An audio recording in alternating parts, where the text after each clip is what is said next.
Welcome to Stage Left with Lew. I am your host, Lewis Schulvog, but everyone calls me Lew. And today I am joined by my swing soul sister of Beauty and the Beast, Rubin Matters. Welcome to the pod. Thank you for having me, swing sis.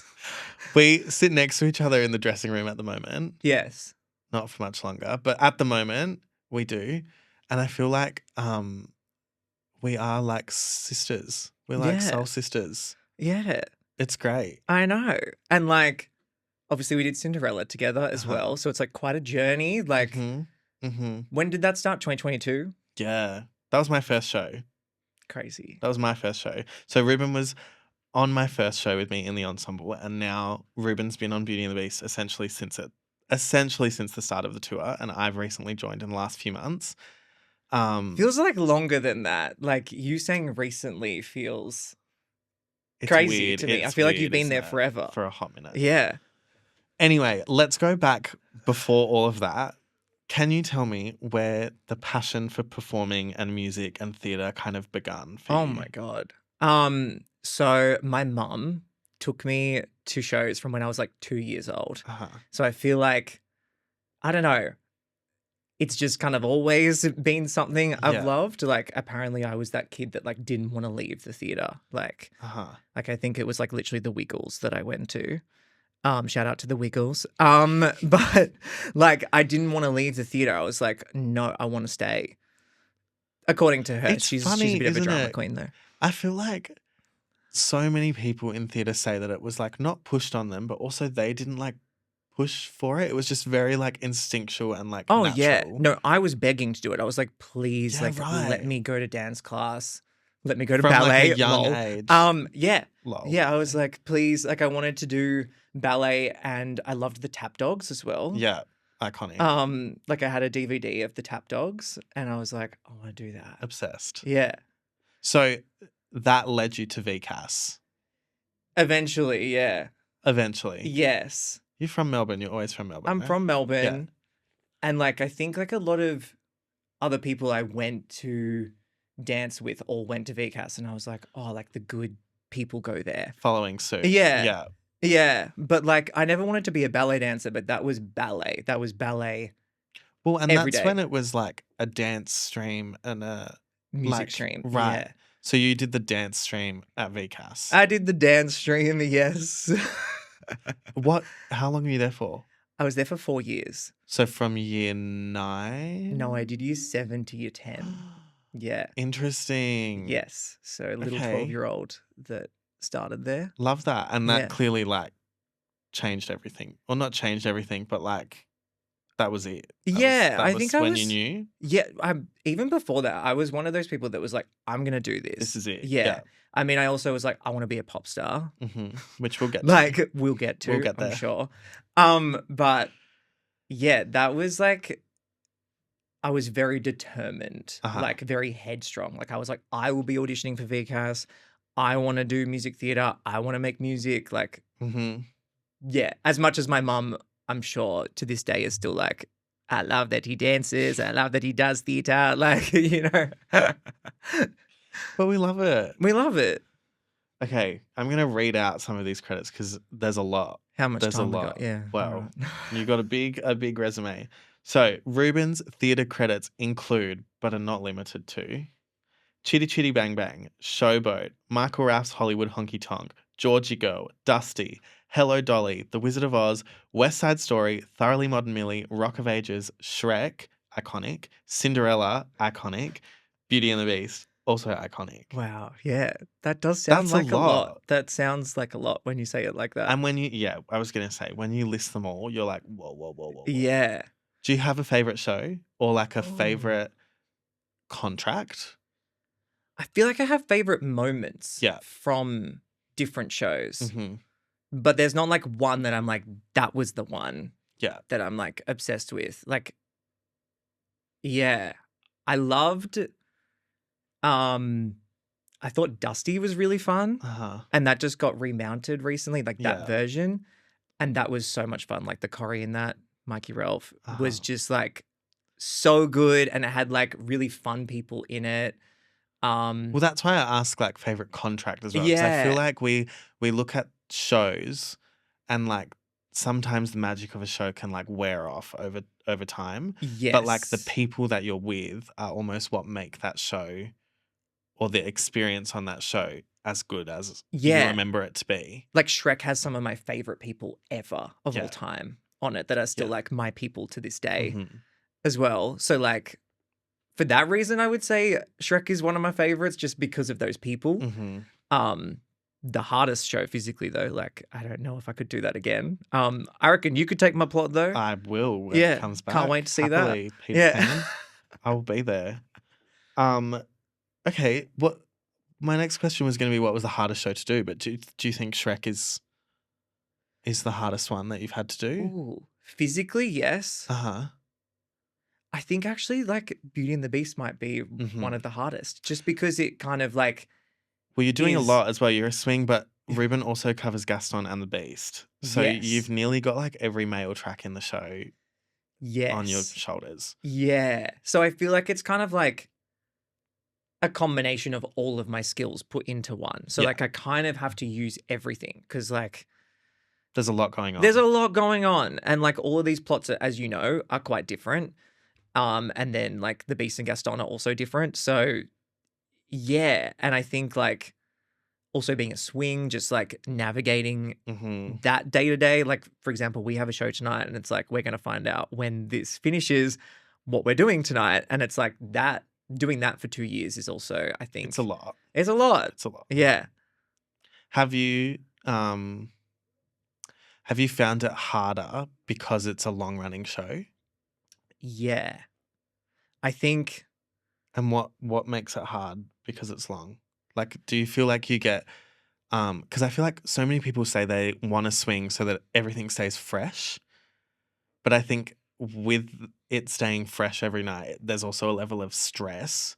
And like you yeah. kind of said, like we'll finish this and then from 4 o'clock onwards, it will be like, am I doing the show tonight? Yeah. What am I doing in the show tonight? Do I know what I'm doing in the show? Like, and that I know can be almost just as taxing as having to do the show 8 times a week. Yeah. Definitely. I think it's weird because, as you know, I kind of entered the show and it was, quite a, Ruben was like the savior at the time. Like, I can't explain it because I was not there, but like, Ruben like rocked up and was like, "Yay, I'm starting Beauty and the Beast," and 3 days later was thrown on in like crazy split track land just because there was like sickness and injury, and it was just there was a lot going on, but like I kind of love the showbiz of it all when it comes to that. So like I absolutely. kind of like thrived on that.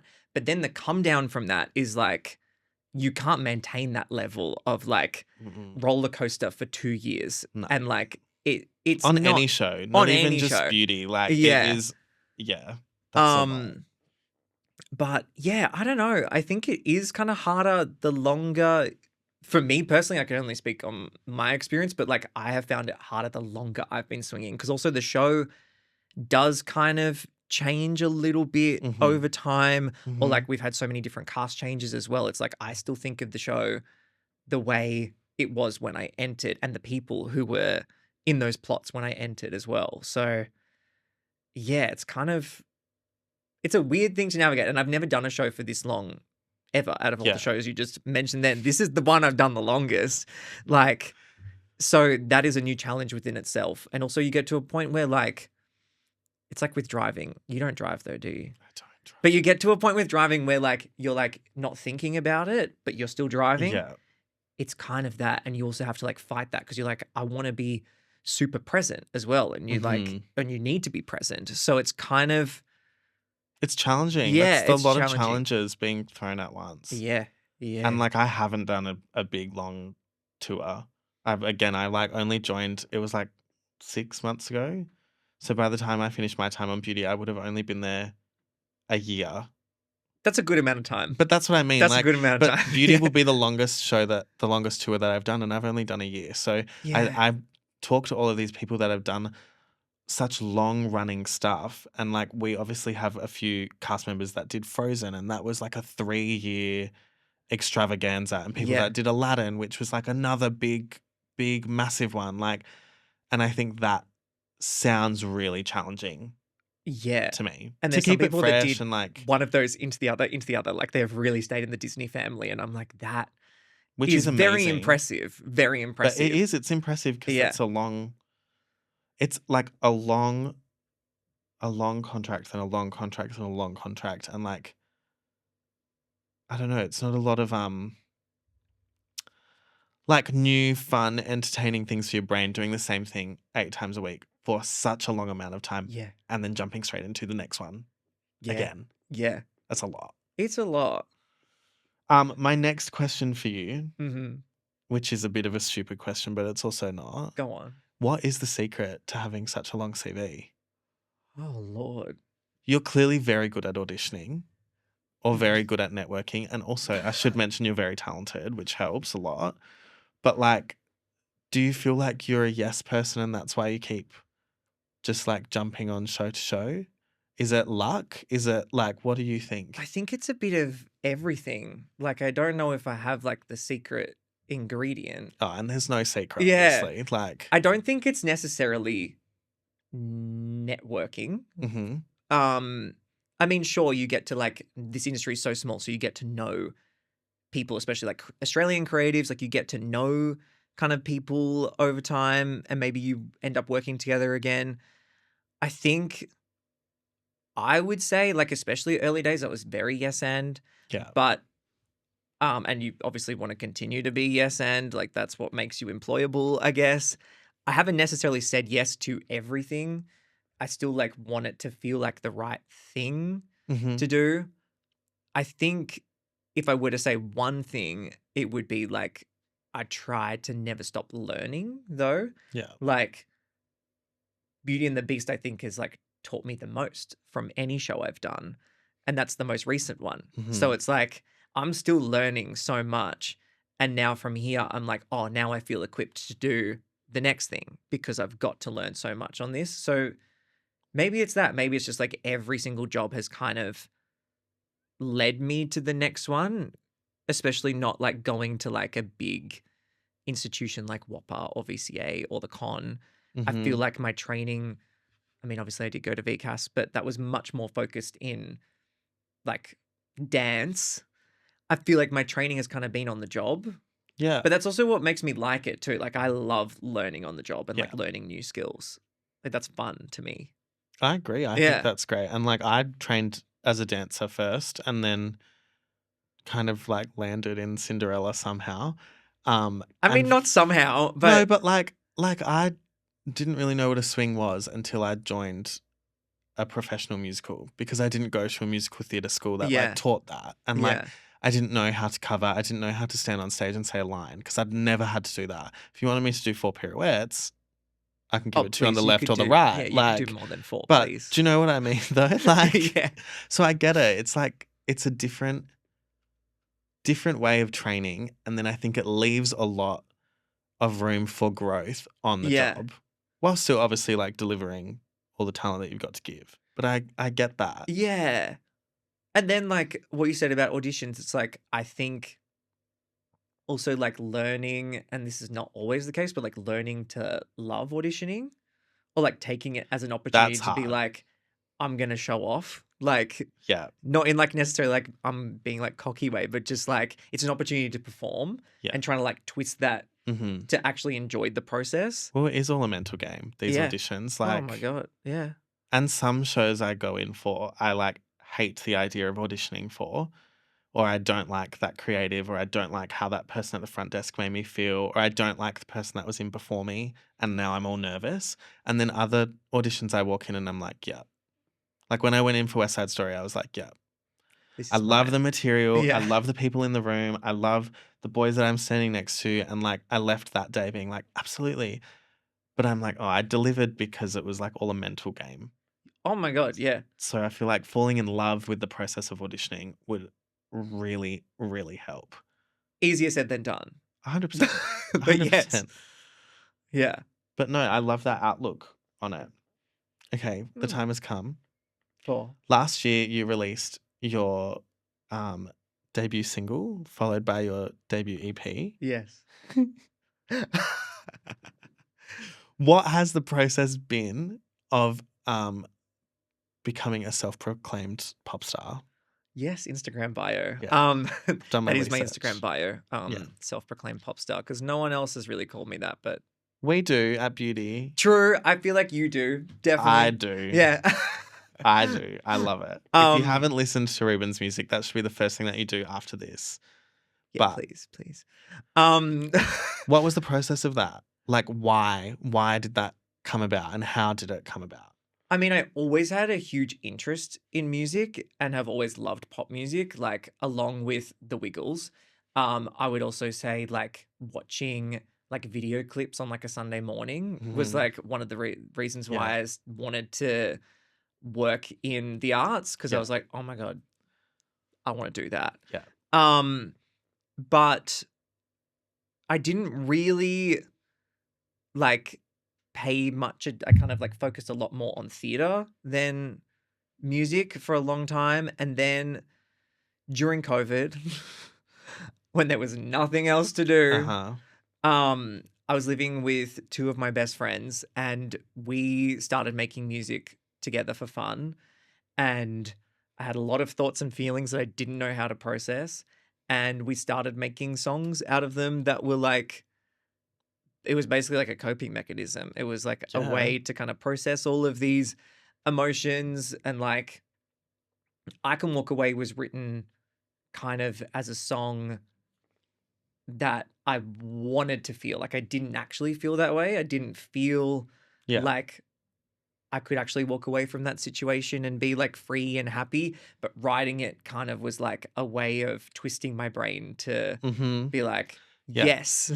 Yeah. And then I kind of like got so obsessed and like addicted to that feeling that we just kept on writing, and we wrote for months and months and months. And then I recorded it during Cinderella. So The like EP. the EP Yeah. recorded during Cinderella. So like on my days off, we'd go into the studio and record. And Mhm. then like I remember there's still one day I was doing like the final vocals, and I got a call being like, "You're on for Topher tonight." And I remember like literally being behind the mic God. and being like, "Okay, yep." But I think it was a good test, and even like the release of it, like releasing it during Beauty and the Beast, has been like a really good test of multitasking, because I don't think I'm particularly good when it comes to like splitting my focus like that. Like I give 100% of myself to kind of whatever I'm doing. So like Yeah. doing Beauty and the Beast, but then also being like, I need to figure out how I'm releasing this song, was a navigation. Or like, yeah, singing it and then going and doing Cinderella, which is like, totally different polar styles opposite. vocally. Yeah. Yeah. But was really fun. Like really fun. And I just want to do more, to be honest. I want you to do more too. I love it. Brand New is my favorite Rubin Matters song, so definitely check that one out. Yeah, so it's interesting though that you say you like struggle to multitask, Yeah. especially as a swing, especially as a Beauty and the Beast swing. Yeah. But that's kind of what my next question was going to be, is like, do you feel like balancing the pop music and the musical theatre life, because they are very different, Yeah. do you think that's something you see yourself doing more of into the Yeah. future? Like, is like clearly is possible because you've done it, Yes. but It was hard though. Like mhm. like a huge challenge. I think like I'm good at multitasking at the one thing. So like, doing multiple plots or like doing different like Yes. roles through the week, that's fine. But kind of like being creative outside of that is really hard. So I found it really hard to like switch off my brain or like have enough time to write while also doing the show. But I think kind of like having this many responsibilities on a show is probably quite rare, maybe. Yeah. So When you have maybe like like what? on the It's like 10 tracks. yeah. Like that's a lot. And like Yeah. two like of the biggest male leads in the show. Like Yeah. yeah, it is. But no, you've done it. I've done it, but like I think I could do it better, but I think I learnt from doing it this time. So like Mhm. yeah. I don't know, and I think it depends on the show as well, because each show Yeah. is going to be different, or like a different level of demanding, or like how much Mhm. how much downtime you have. Like, I mean, obviously as a cover and swings, we're in rehearsals a lot as well. So you Yeah. don't get that kind of time during the day either. So yeah, I think on a different show, there'll probably be a bit more time. But I also finish in a week, less than Boo. at the time of recording. So like Yeah. I mean, one of the things I'm really excited about is getting the time to kind of tap into that creativity and write again, kind of without having to split that focus creatively for a moment. Yeah. And learn how to speak. Yeah. Yeah. I guess my last question for you, really, nice quick one, is if you could give a piece of advice to someone in the musical theatre world who would like to release their own music, whether it be pop or not, do you have any advice for juggling all of it? Oh, Lord. I mean, I feel like I could take the advice from them probably. I think not caring about other people's opinion. Like, if you want to do it, do it. Like, art is so subjective. Like, yeah, I have a lot of respect for anyone who's kind of managed to juggle both or one or the other. Like, one or the other is enough as it is. Yeah. And yeah, but there's something super liberating about doing music because it's yours. You get to create it. Music theater, you're normally a part of someone else's world. Which is also amazing, but like they're very different. Very different in terms of like tapping into what you want to say. Yeah, I think just like not caring about, because I cared a lot about what people thought. Like right before I Can Walk Away came out, I was like, I might have to move countries if this goes really, really badly. And thankfully everyone was really nice about it, but also I kind of wish I didn't care so much. Yeah. I feel like I let go of that from releasing it though. Like once I started releasing songs, I was like, oh, I actually like don't really have to care. Yeah, just let it happen. Yeah. I love that advice. Yeah.